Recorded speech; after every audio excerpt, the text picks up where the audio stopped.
নমস্কার। প্রথমে সকলকে জানাই হ্যাপি নিউ ইয়ার।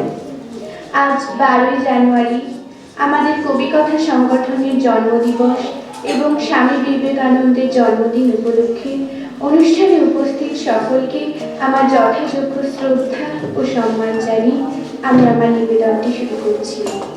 কবি সলিল চৌধুরীর কবিতা এক গুচ্ছ চাবি।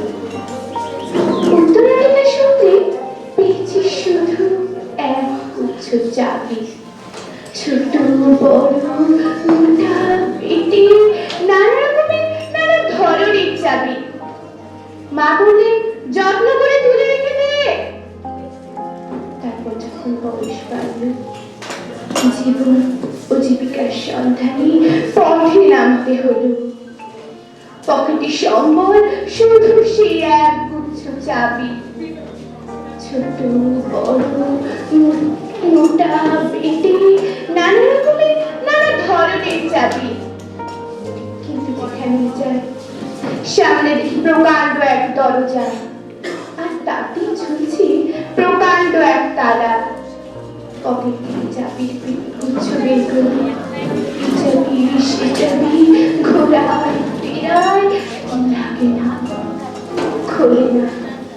শ্রান্ত হয়ে ঘরে ফিরি, মা দেখেন আর হাসেন, বলেন ওরে তোর বাবার হাতেও ওই চাবি দিয়ে ওই দরজাগুলো খোলেনি। শুনেছি নাকি তার বাবার হাতে খুলতো। আসল কথা কি জানিস?